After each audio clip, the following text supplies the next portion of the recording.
Hey y'all, gather around. Today we're diving into the delicious world of fermentation, Japanese style. We're talking about soy sauce, miso, and the microscopic powerhouse behind it all, Koji mold. You might not think a fungus could be a culinary hero, but trust me on this one. For centuries, Japanese kitchens have harnessed the magic of Koji, also known as Aspergillus Oryzae. This little fungus is the unsung hero of some of Japan's most iconic flavors. Think about it, the savory depth of soy sauce, the rich umami of miso, it all starts with this humble mold. The process begins with simple ingredients, soybeans, rice, salt, and of course our star player, Koji spores. Like a master craftsman, Koji takes these basic building blocks and transforms them into something truly extraordinary. Imagine a microscopic army of Koji spores landing on a bed of steamed rice or soybeans. These spores waste no time getting to work. They spread their tiny filaments, called hyphae, throughout the grains. It's like a microscopic web, slowly enveloping and colonizing every single grain.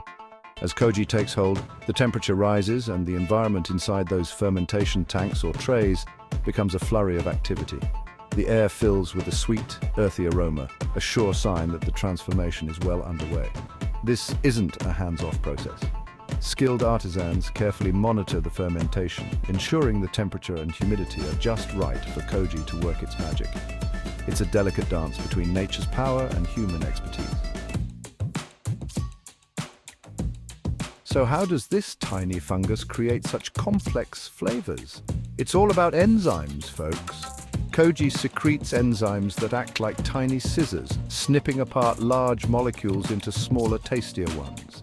Starches in the rice get chopped up into simple sugars, giving us sweetness.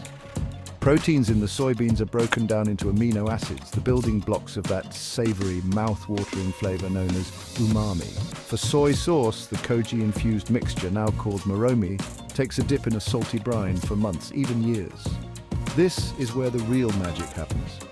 The salt extracts all those delicious compounds created by the Koji, resulting in the rich, complex flavor of soy sauce. Miso takes a different path. The fermented Koji and soybean mixture is ground into a paste, ready to add a burst of umami to soups, marinades, and more. Each step in the process, from the type of Koji used to the length of fermentation, influences the final flavor profile. Walk through any Japanese market and you'll be greeted by rows of soy sauce bottles, each with its own unique character. Light, dark, sweet, savory. The variations are endless. The same goes for miso, with its range of colors and flavors from mild white miso to robust red. These ingredients are the backbone of Japanese cuisine, adding depth and complexity to dishes like ramen, sushi, and miso soup. But Koji's influence extends far beyond traditional fare. Chefs around the world are now experimenting with Koji, using it to age meats, ferment vegetables, and create innovative sauces and condiments.